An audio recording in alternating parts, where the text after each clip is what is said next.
यह पहला प्रश्न है, निम्नलिखित में से कौन सा सबसे पूर्वकालिक जैन ग्रंथ कहलाता है? 12 अंग, 12 उपांग, 14 पूर्व और 14 उपपूर्व। तो इस प्रश्न का राइट ऑप्शन होगा 14 पूर्व। जैन धर्म का पूर्वकालिक ग्रंथ कहलाता है। जैन धर्म के बारे में देखते हैं। जैन धर्म के जो प्रथम तीर्थंकर थे वो कौन थे? तो वो थे ऋषभदेव। कौन थे? ऋषभदेव जैन धर्म के प्रथम तीर्थंकर थे। और जैन धर्म के 23वें तीर्थंकर पार्श्वनाथ थे। कौन थे? पार्श्वनाथ जैन धर्म के 23वें तीर्थंकर थे। और जो जैन धर्म के 24वें तीर्थंकर थे वो थे महावीर स्वामी। ये जैन धर्म के 24वें तीर्थंकर थे। अब यहाँ पे हम देखते हैं जैन धर्म का जो प्रमुख सिद्धांत था वो क्या था। तो जैन धर्म का जो प्रमुख सिद्धांत था वो स्यादवाद था। क्या था? स्यादवाद, जिसका अर्थ होता है अनेकांतवाद। अनेकांतवाद ये जैन धर्म का प्रमुख सिद्धांत था। अगला प्रश्न देखते हैं। ये वीडियो जो कि धार्मिक आंदोलन पार्ट 2 है। अगर आप लोगों ने धार्मिक आंदोलन का पार्ट 1 नहीं देखा है तो उसको आप लोग ज़रूर देखें। वो वीडियो बहुत ज़्यादा इम्पोर्टेंट है। और आज की वीडियो में हमने उसके आगे के प्रश्न कवर किए हैं जो आपके एग्ज़ाम में हर बार पूछे जाते हैं। तो पूरा वीडियो आप लोग लास्ट तक देखें। लास्ट में आपसे एक प्रश्न भी पूछा है तो उस प्रश्न का आंसर आप लोग कमेंट बॉक्स में ज़रूर दें। प्रश्न देखते हैं। प्रश्न है, आजीवक संप्रदाय के संस्थापक कौन थे? उपाली, आनंद, स्थूलवर्त और मक्खल गोसाल। तो इस प्रश्न का राइट ऑप्शन होगा ऑप्शन नंबर डी, मक्खल गोसाल आजीवक संप्रदाय के संस्थापक थे। अगला प्रश्न देखते हैं। अगला प्रश्न है, प्रथम जैन महासभा का आयोजन कहाँ हुआ था? तो जो प्रथम जैन सभा है उसका आयोजन कहाँ पर हुआ था? पाटलिपुत्र, वल्लभी, आबू और पावा में। तो जो प्रथम जैन सभा है उसका आयोजन पाटलिपुत्र में कराया गया था। और ये प्रथम जैन सभा कब से कब तक चली थी? तो ये 322 से 298 ईसा पूर्व तक पाटलिपुत्र में स्थूलभद्र की अध्यक्षता में हुई थी। इसका अध्यक्ष कौन था? तो इसका अध्यक्ष था स्थूलभद्र। और जो दूसरी जैन सभा हुई थी वो हुई थी 512 ईस्वी में। वो कहाँ पे हुई थी? वो हुई थी वल्लभी में। कहाँ पे? वल्लभी में। और इसके जो अध्यक्ष थे वो देवार्ध शर्मा श्रवण थे। कौन थे? देवार्धी क्षमा श्रवण सेकेंड जैन सभा के अध्यक्ष थे। अगला प्रश्न देखते हैं। अगला प्रश्न है, भगवान महावीर का प्रथम शिष्य कौन था? जमाली, बोसुद, विपिन, प्रभास। तो जो भगवान महावीर का प्रथम शिष्य था वो जमाली था। भगवान महावीर के दो अन्य शिष्य और थे जिसमें कि एक था कामदेव और एक था महासंगम। एक कौन सा था? एक था कामदेव और एक था महासंगम। ये दो अन्य और महावीर स्वामी के शिष्य थे। अगला प्रश्न देखते हैं। अगला प्रश्न है, त्रिरत्न सिद्धांत, सम्य धारण, सम्यक चरित्र, सम्यक ज्ञान जिस धर्म की महिमा है वह है बौद्ध धर्म, ईसाई धर्म, जैन धर्म और इनमें से कोई नहीं। तो इस प्रश्न का राइट ऑप्शन होगा ऑप्शन नंबर सी, जैन धर्म। और त्रिरत्न का सिद्धांत बौद्ध धर्म में भी दिया गया है। यहाँ पे आप लोगों को कंफ्यूज नहीं होना है। तो वो त्रिरत्न कहा जाता है जो संघ एवं धर्म थे बौद्ध धर्म में और जिनका त्रिपिटक से संबंध है। तो वो त्रिपिटक बौद्ध धर्म में कौन से थे? एक था विनय पिटक, एक था सूत्र पिटक और एक था अभिधम्म पिटक। वो बौद्ध धर्म से संबंधित थे। और ये जो त्रिरत्न सिद्धांत है ये जैन धर्म से है। इसमें क्या है? सम्यक धारण, सम्यक चरित्र और सम्यक ज्ञान। ठीक है, ये जैन धर्म से संबंधित है। अगला प्रश्न देखते हैं। अगला प्रश्न है, गौतम बुद्ध का जन्म कब हुआ था? 563 ईस्वी पूर्व में, 558 ईसा पूर्व में, 561 ईसा पूर्व में, 544 ईसा पूर्व में। तो इस प्रश्न का राइट ऑप्शन होगा ऑप्शन नंबर ए, 563 ईसा पूर्व में। तो जो गौतम बुद्ध का जन्म हुआ था वो लुम्बिनी में हुआ था। कहाँ पे हुआ था? लुम्बिनी में। और इनके बचपन का नाम क्या था? तो इनके बचपन का नाम सिद्धार्थ था। क्या था? सिद्धार्थ। और इनके पुत्र का नाम जो था वो था राहुल। और गौतम बुद्ध की मृत्यु जो हुई थी वो 483 ईसा पूर्व में हुई थी। और उस दिन कौन सा दिन था? तो वो था बैसाख पूर्णिमा। इनकी मृत्यु 483 ईस्वी में बैसाख पूर्णिमा के दिन हुई थी और मृत्यु इनकी कुशीनगर में हुई थी। मृत्यु की घटना को ही महापरिनिर्वाण कहा जाता है। क्या कहा जाता है? मृत्यु की घटना को महापरिनिर्वाण कहा जाता है। अगला प्रश्न देखते हैं। अगला प्रश्न है,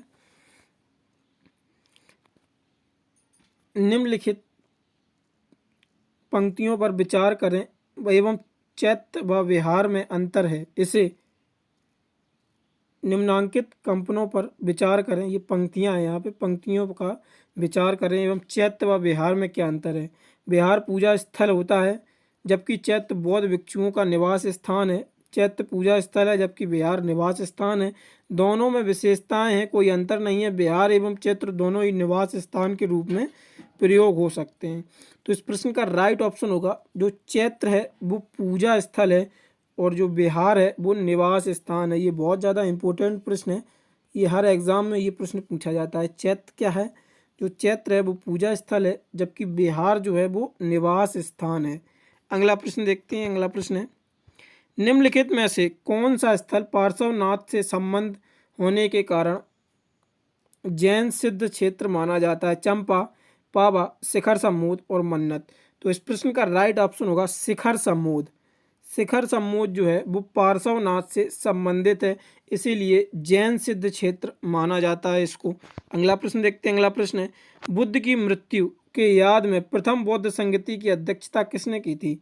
महाकश्यप, धर्मसेन, अजातशत्रु और नरगिससेन।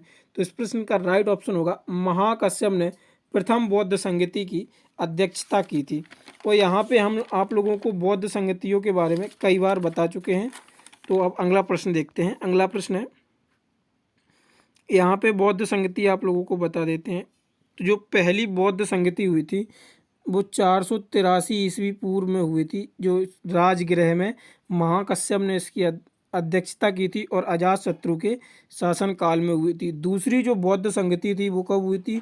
तो दूसरी बौद्ध संगति 383 ईसा पूर्व में, स्थान इसका था वैशाली और इसकी जो अध्यक्षता की थी वो सवाकामी ने की थी और कालाशोक के शासनकाल में इसकी अध्यक्षता हुई थी। तृतीय बौद्ध संगति जो हुई थी वो 250 ईसा पूर्व में पाटलिपुत्र में हुई थी और मोगलीपुत्र की अध्यक्षता में अशोक के शासनकाल में हुई थी। चतुर्थ बौद्ध संगति जो हुई थी वो 72 ईस्वी में कुंडल वन में हुई थी। इसके अध्यक्ष थे वासुमित्र और शासनकाल था कनिष्क का। तो यहाँ पे ये हमने चारों बौद्ध संगति बता दी हैं जो कि इम्पोर्टेंट है एग्जाम पॉइंट ऑफ व्यू से। अगला प्रश्न देखते हैं। अगला प्रश्न है, निम्नलिखित में से बुद्ध के जीवन काल में ही संघ प्रमुख होना चाहते थे? देवदत्त, महाकालसप, उपाली, आनंद।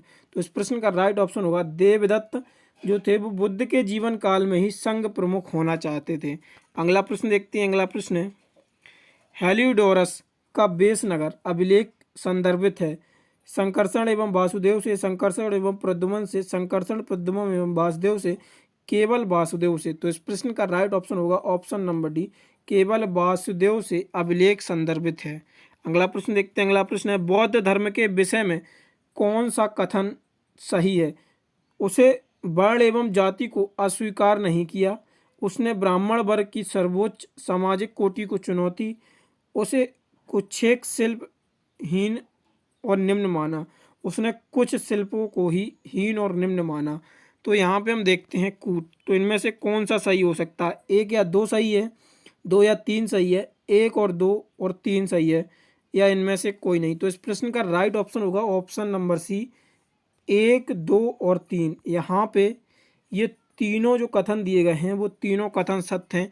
एक बार आपसे फिर से हम तीनों कथन बता देते हैं कौन से हैं। तो ये तीनों कथन जो हैं ये तीनों कथन सत्य हैं। उसने वर्ण एवं जाति को अस्वीकार नहीं किया, उसने ब्राह्मण वर्ग की सर्वोच्च सामाजिक कोटि को चुनौती दी, उसने कुछ एक शिल्पों को ही हीन और निम्न माना। तो ये तीनों जो कथन है वो तीनों ही सत्य हैं।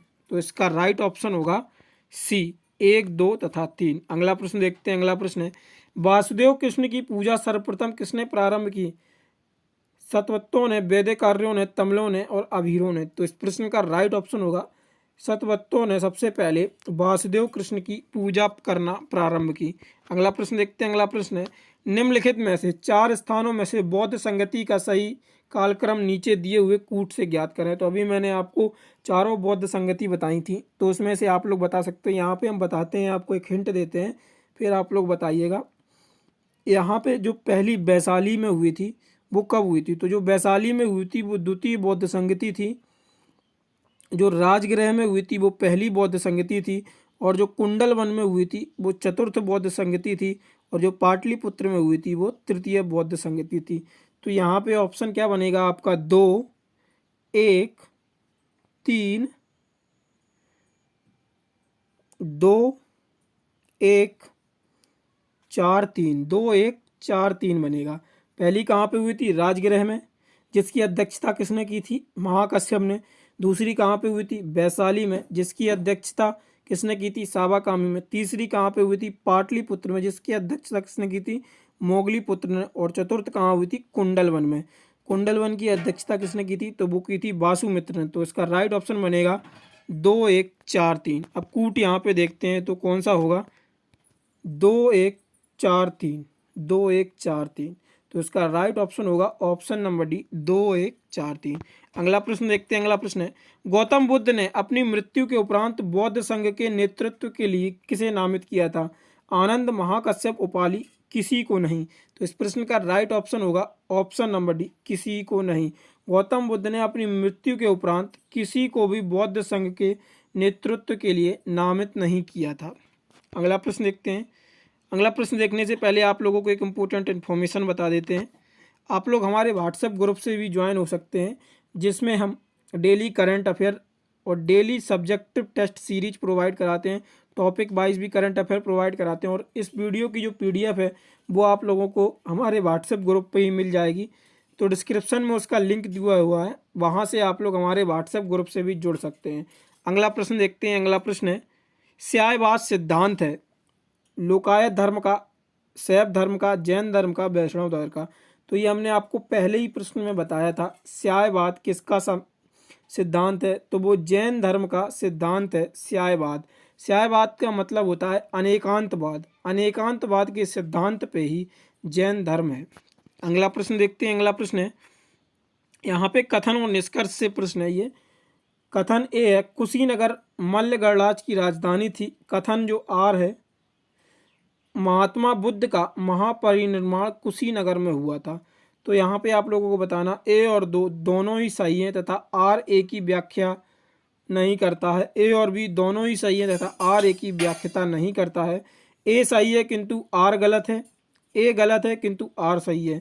तो इसका जो राइट ऑप्शन होगा वो ऑप्शन नंबर बी है।